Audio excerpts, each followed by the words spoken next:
fishing, it's in my soul. Welcome to the Salt Strong Podcast, disrupting fishing entertainment as you know it. Prepare to laugh. Prepare to get to know fishing legends in a whole new and unfiltered way. And on occasion, you might even learn a thing or two about fishing. Here's your host, Joe Simons. Like diamonds. Hello and welcome to the Salt Strong Podcast. My name is Rich Natoli. I'm the host of the show for this episode, and I am joined by Ugly Fishing, Captain Patric Garmeson out of Alabama. Captain, how you doing today?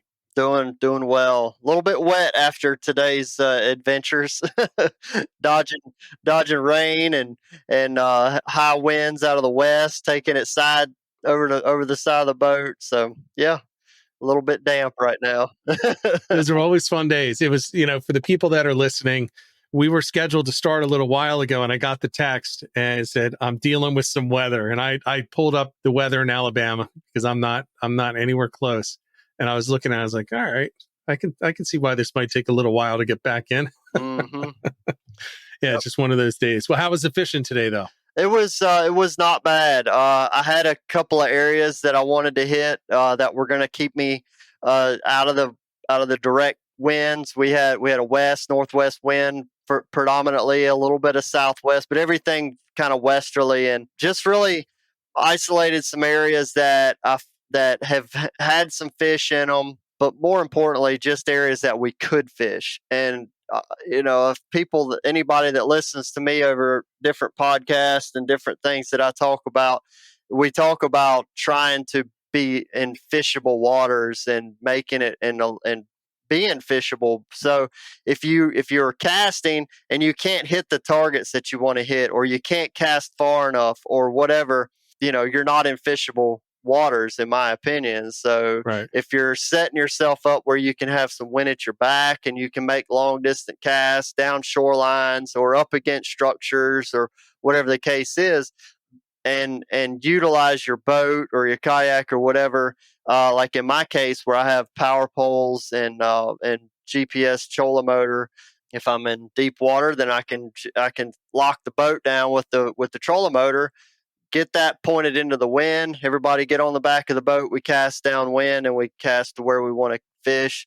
And then also maybe just making long drifts. Maybe you have a shoreline that the wind is blowing down the shoreline. You just set up and you just make a long drift, catch a fish, stop the boat, and focus on that area. And that's really what it's about. It's there's going to be days when we hit the water and it's blowing 25 out of the west, and we got to try to find something that we can do. And those were the areas that I fished and focused my efforts on, and really casting a big net by using live bait.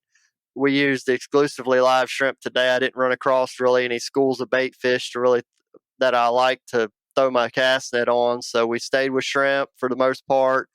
At this time of the year, you have Spanish mackerel, speckled trout, flounder, redfish, sheepshead, black drum, jacks, ladyfish. I mean, you could essentially catch 12, 15, 20 species on live shrimp on a given charter this time of the year. So, and like today, I had a 6-year-old kid who was just ate up with fishing. I mean, probably one of the best angling 6-year-olds that I've ever had on the boat. And he was enamored by every single fish species that he caught. And man, that's the stuff that I really that's the stuff that really motivates me each and every day, regardless of what the weather's going to be. I can go out there and still have a good time with my customers.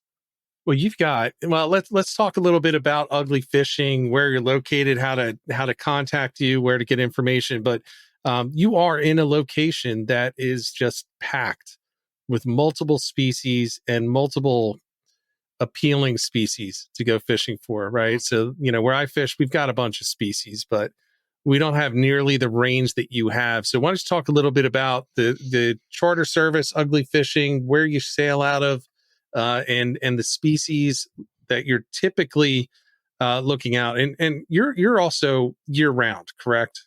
Yeah, year round is correct. I get a little bit light in January and February. Typically, we got a lot of cold fronts coming through and the weather gets pretty unpredictable. That doesn't mean fishing isn't good. It just means that a lot of times the number of days that is good and fishable are really short windows there. But so essentially my business runs, say, March 1 through December 31st. And then I have some stuff sprinkled in January and February. I would say the primary species that I catch, and I try to keep a pretty good catch log of all the species that we're catching. And speckled trout is usually the leader in the clubhouse, just because they're accessible in Mobile Bay 12 months of the year. Redfish is probably going to be my second or third. Sheepshead is a lot of times kind of flip flopping with those redfish.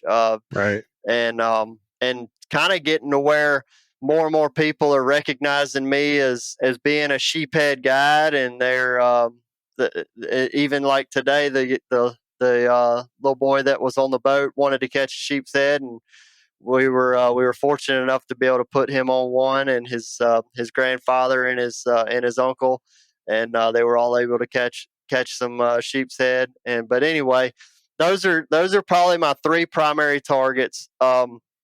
After that, we catch flounder, black drum, and Spanish mackerel would probably be the ones that would kind of round out that top five. And then periodically, during the summertime, we do a lot of jack fishing as well. A lot of people don't. A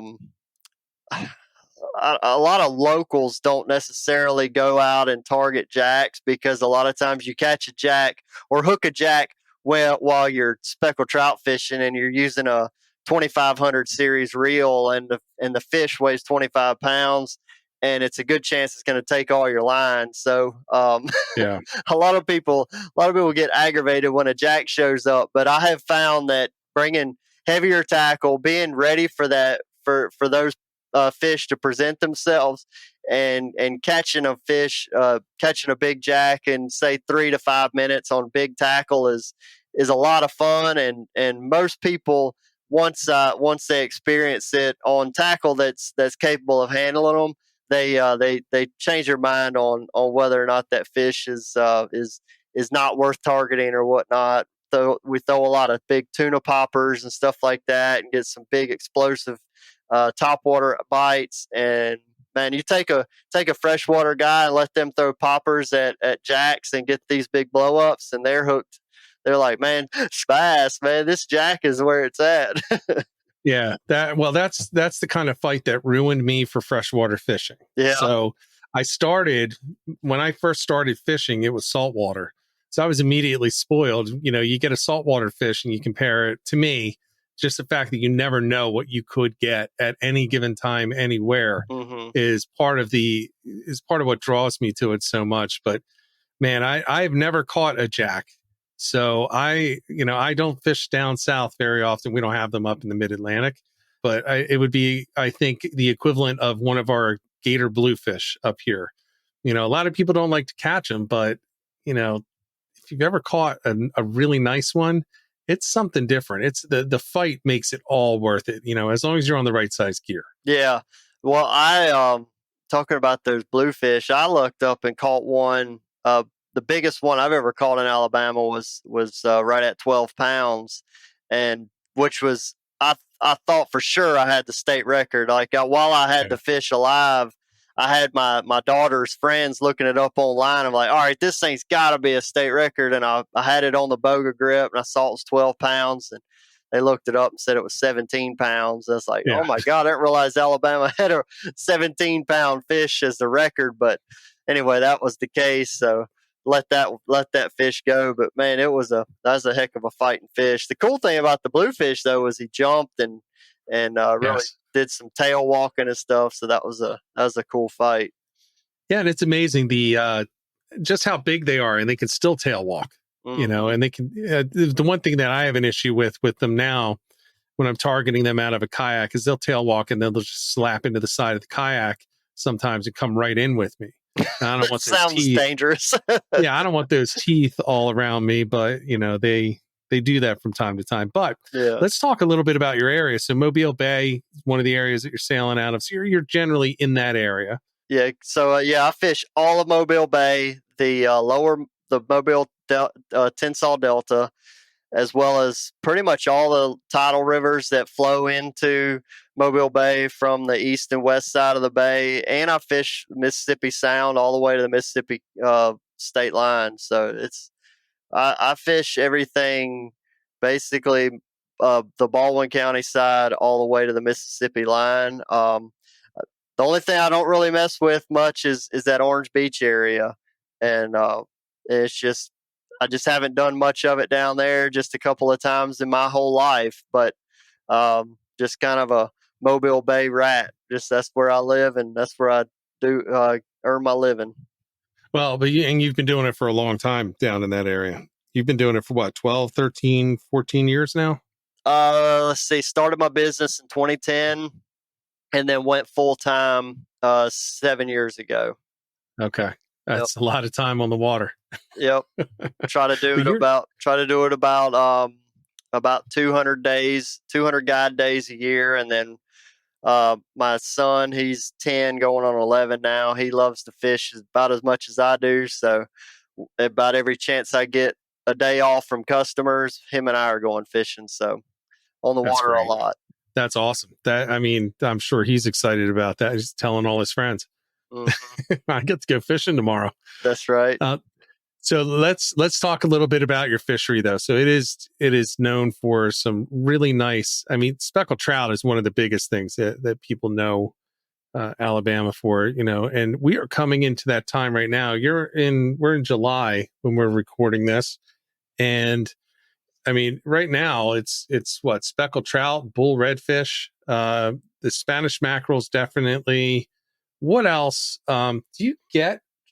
I don't even know the answer to this. Do you get triple tail at this time? Yep, and that I failed to mention that one. I'm not what you would call a triple tail guide.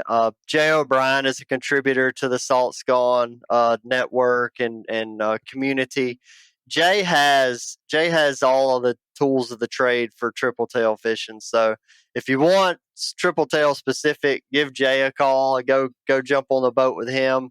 I am a opportunistic triple tail fisherman. So, and what I mean by that is I'm generally going from point A to point B, and in my travels, I may do a little zigging and zagging. I may look like a drunk boat driver going from this thing to that thing to trying to just looking for stuff that's floating on the water or whatever that may hold a fish, may hold a triple tail.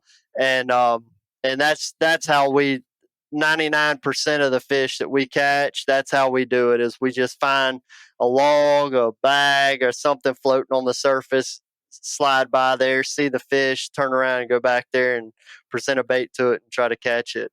And there's nothing wrong with that. No, there's nothing wrong with that. No, but we're gonna we may catch one or two over the course of a 6-hour trip, whereas if you were to put all your eggs in that one basket of fishing all your different structures, and maybe you find one fish in this particular area, maybe really comb that whole area within a couple 100 yards or quarter mile or so of where you found that fish, and you may find other little debris and stuff, and then you can catch you a handful more fish by slowing down and really looking through an area. And I don't know, I get a little ADD.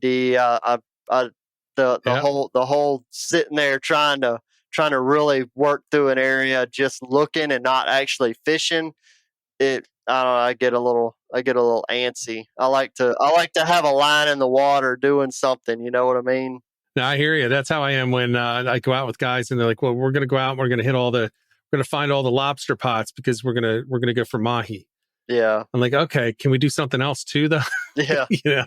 Otherwise you're just running from place to place, and half the time you're just looking, somebody's up in the tower looking, and yeah. I prefer to be actually doing something now. But it's funny though. The one thing, we need to talk about sheepshead, because you are a former state record holder for sheepshead, with a really nice fish a few years ago. And sheepshead is one of the more popular species that the Salt Strong insiders are asking about. And we're talking throughout the entire country. People are just fascinated with it. So let's start off this way. You actually have a sheepshead tournament that you're involved in. You want to talk a little bit about that? Yeah, so I launched it this year. It's a virtual tournament held on Fishing Chaos on the Fishing Chaos platform, and it was called the Convict Classic. I ran it from February down into May. I don't even remember it. It all runs together now. But anyway, so it's a totally virtual tournament. So you can fish your home waters. It's just a catch photo and release if it's so we had a release over 20 category. So if it was over 20 inches, you could opt to release that fish, and all you had to do was have it on the measuring board and then a picture of you releasing that fish. Eventually we'll be able to upload videos and be able to have a full from the board to release. But for now, I'm happy with just a lot of times you see the pictures of some of the guys that were releasing fish. You'd see their hand and then the fish flying through the air or something like that. But but it was good turnout. I had mostly local guys fish it or that knew me personally. We had a few anglers from the Georgia and South Carolina that joined us, and I think a handful from the Florida region. But man, I'd love to see 1,000 anglers fishing this thing, because it really is something that it's gained a whole lot of popularity amongst anglers throughout the year. I'm seeing that was the reason why I started the tournament, was because I just, through social media, I saw that just so many people all over the coast, all Atlantic coast and the Gulf Coast, were just bragging about their sheephead catches. And, a lot of times people that are sheephead anglers think that they're the best sheephead anglers. So why not, if you think you're the best, join a tournament and prove it. You know what I mean? I mean, it's a fun little contest. I will back you up on that. There are two in the Mid-Atlantic. There are two types of fishermen that think that they're the best, and it's sheepshead definitely is one of them, and the other one is striped bass, followed very closely by tog. All right. Tautog, we call them blackfish up here. I would love to see the tournaments. So if that tournament is open to the Mid-Atlantic, I definitely want to jump in on that next year, because I know I'm not one of the best, but I would love to be competing in a tournament like that. I love the concept of these virtual tournaments, and you fish where you're from, and you don't have to be there at a Friday night at 7:00 for the captain's meeting. And then for me, kayak division, you got to check in at 6 a.m. the next day before you can even go to the launch. I'm in. I would love to do that. I would love to see how they compare, because, the one thing, and we had talked about this before we started this podcast, sheepshead up here is getting really big because there's a resurgence in the species in the Mid-Atlantic. And there's this notion that it's the biggest fish up here because a lot of people seem to catch them. But cool, I'm seeing 10, 15 plus pounders down south. I'm seeing them all over. So I don't think that there actually is that advantage that we thought we had in the Mid-Atlantic as far as the size, because there's a lot of small ones up here too. Small ones being like 1 pounders, 2 pounders. Mm-hmm. But I mean, the record in Alabama is now 16 pounds. That's right. I think it's 16, I think also in Florida. I could be incorrect on that. But those are some really big fish. Yeah. I only know a couple of people that have ever caught some that size. Yeah, and really it feels like the 10-pound class is equally as difficult to catch just, anywhere, and equally as celebrated everywhere. It's not like a speckled trout here. If you say, man, we caught a really nice 4-pounder, you're not, if you're in Indian River or something like that, where they catch them 8 to 10 pounds or whatever, that's a different animal. So I don't feel like we have those sort of I don't think anybody has those sort of advantages in the sheephead. There's certain times of the year where somebody's going to have somebody's going to have them really pinned down as far as catching some really big ones consistently. But on the big scope of things, I think it's a pretty level playing field. Yeah. So that tournament, if you're running it February or whatever to May, I'm only going to be able to really participate in May. Okay. But I'll take that chance because it is so cold up here. They just are not. I think they're here, but they're not biting. Well, I mean, we're talking water temperatures this year in April were in the upper 40s. Wow. So yeah, and see, that's why I ran it. I ran it through the end of May this year in the hopes that I could pick up some of that mid-Atlantic, because I spoke with a couple of guys from the North Carolina and Virginia areas, and they were saying that, hey, yeah, our bite really doesn't pick up until late April going into May, and whereas in Alabama, the bulk of our like spring run for sheepshead is over that second week of April. Like it's like a light switch. About second week of April, all of those fish that were ganged up in those big spawning aggregates where they're easy to come by, they start dispersing like wildfire.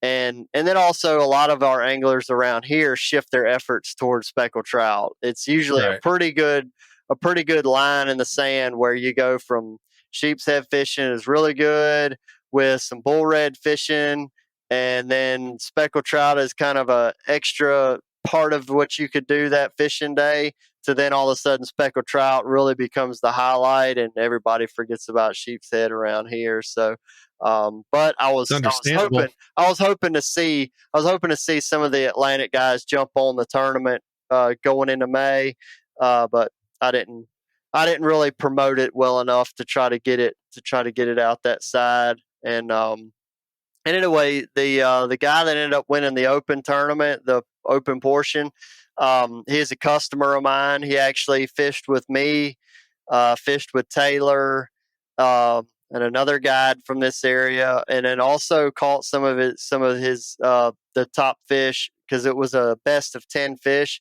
He actually caught one or two of them on his own. So it was he went all in on trying to win the thing, and he was successful at doing it. So it was pretty cool that he was able to, through a couple of different guided trips and some of his own efforts, was able to pull out the win, and had 7 different categories to be able to enter at a junior, the open, a guided division, a guide division, and then I had a influencer division, which Captain Collier ended up winning that one, and then the release over 20. So had a lot of different ways to be able to try to win.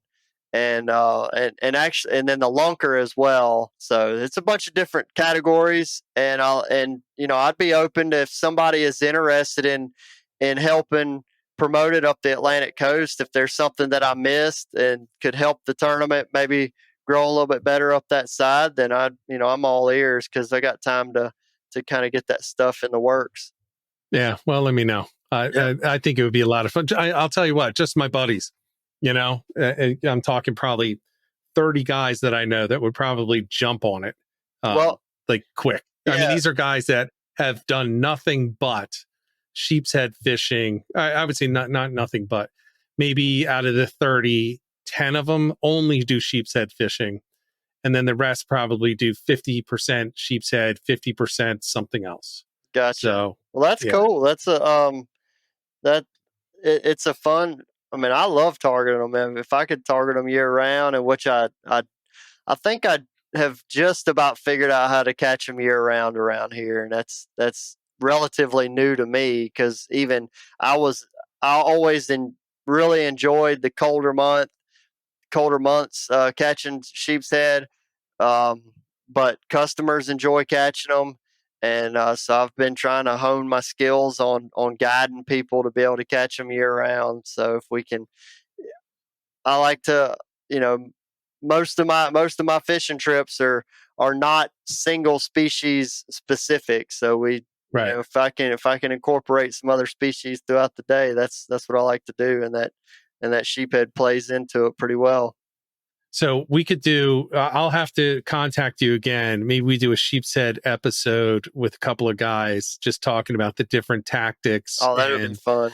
I think that would be a lot of fun just to get a bunch of guys. Hey, former state record holder, you got to be on that list. So we're gonna have to build it around you. All right. I don't know any other state record holders for sheepshead, former or current. So I'll work on getting that together. I'm sure people would love to see that. But let's talk right now. So July. Let's take it from this direction. If I were to head down there with some buddies and we're to jump on your boat, on any mid to late July or early August trip with you, what is it that we would expect for the entire experience, from the time that we show up at the boat ramp to the time that we get off of the water at the end of the day? What is a day like with you and with Ugly Fishing? Well, first off, I want to try to get an understanding of what you and your buddies are gonna, what y'all are looking for, what you try to expect, or what your expectations look like. Is it a little diversity? Is it some specific targets? And if you are more of that diversity side of things, then I'm probably going to do some. We're going to do a good bit of live bait fishing, being that it is the summertime. If you're open to various species, that the live shrimp is typically that one that is the home run on just catching a bunch of different stuff. Yeah. I like to have a couple of big rods ready in case if some schools of jacks or schools of bull reds present themselves.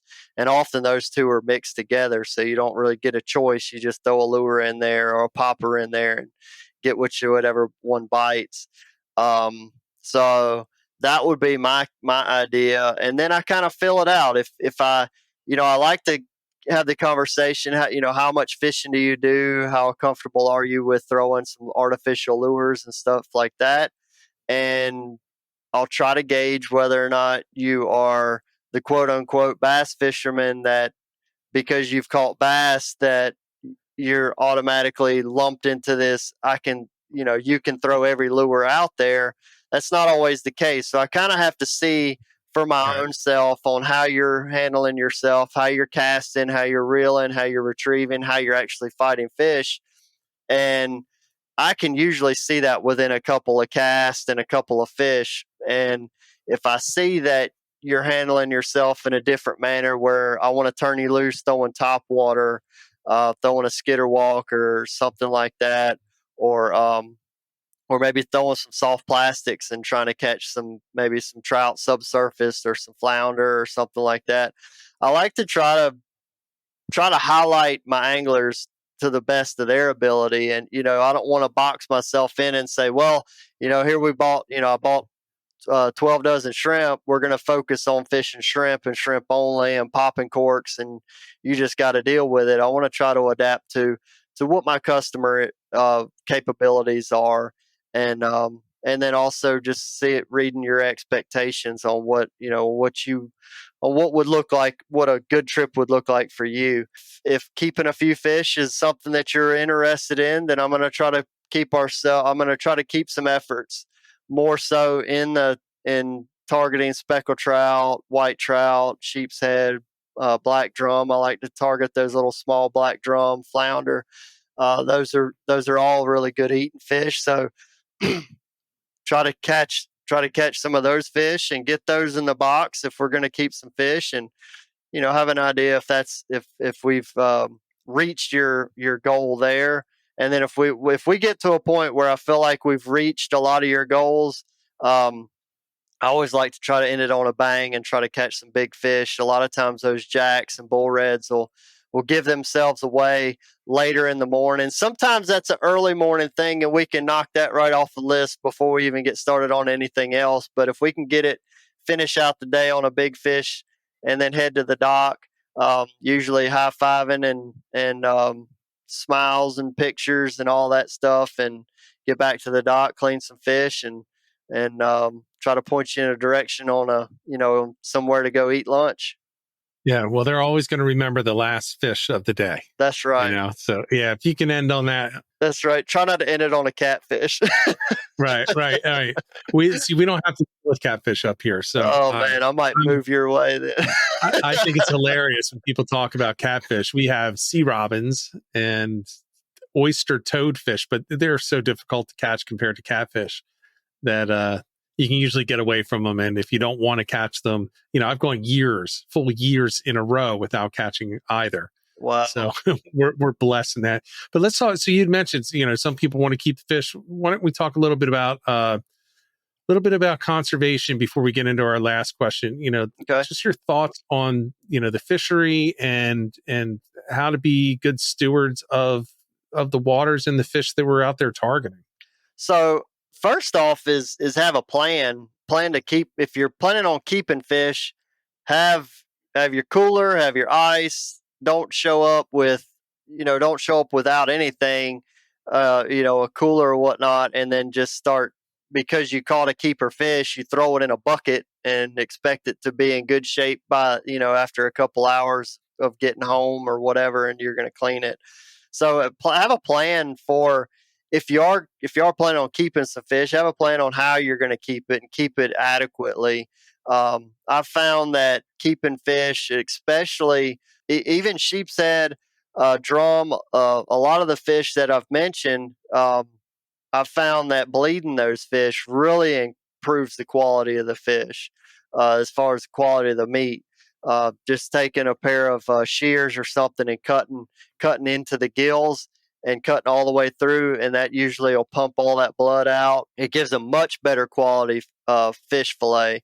Right. So be prepared. Have a plan not only for keeping the fish cold and preserved till you get off the water, but also have a plan for it after the fact. It always seems a little strange to me when somebody goes fishing and they caught their limit of speckled trout and a couple of redfish and some flounder, and they kept all these fish, yet they're going home to smoke a Boston butt and eat barbecue all weekend. When is that fish actually going to get consumed?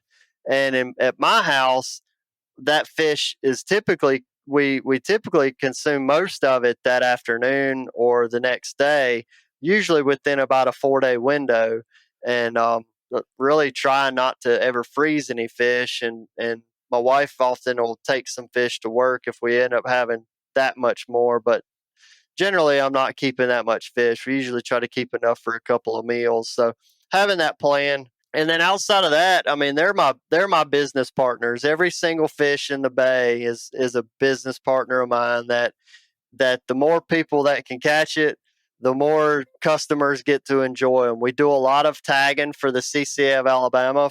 We tag speckled trout, redfish, and triple tail. I get a lot of those reports back for when those fish are recaptured. I'm learning some fish movements. We're seeing some fish growths. We're seeing some of these fish being recaptured 2, 3, 4 times over. So people that say that catch and release doesn't work, I promise you it works and it's effective. Right. It's not 100% because you still have to do a good job at taking care of the fish once you have it. But it is something that's very doable and very very successful, even in with speckled trout, which people say I've heard people say that 99% of speckled trout die. There's no survival rate. We recapture them all the time. So all of that is, what I aim to do. A lot of people still live with the old men's mindset of bragging about their fishing trip based on the number of dead fish in the box and not having a plan. They fillet them out. Some of them go to the freezer. Some of them go to the neighbors. Some of them get thrown in the trash, whatever. But they had their hero shot, their dock shot or whatever. And I'd encourage fishing guides, especially new guides, to try not to highlight the dead fish pictures. And because sometimes it doesn't even attract the right customer for you personally. For instance, we could go out and catch 40 or 50 speckled trout, and my customers say they don't want to keep any of them, or maybe they want to keep 1 or 2, and then we catch a sheephead and we keep that, and then we get back to the dock and we have 2 speckled trout, a sheephead, and a black drum on ice, and I clean those fish, and someone tries to come up with a story as to how terrible my customer's trip was based on that we only had 4 dead fish. So, which wasn't the story at all. So me personally, I try to highlight things throughout the day that happened that were, that were maybe some milestones for some customers. Sometimes it might be their first redfish is this big, and we take a picture of a little tiny redfish, but it was their first and only one. So, but just try to do that. And, in my opinion, you're not setting yourself up for success by trying to sell fishing trips based on dead fish pictures. So I absolutely agree. And you see, there are a lot less of those coffin pictures, the coffin coolers where you open it, it's just stacked with fish. There's a lot less of those.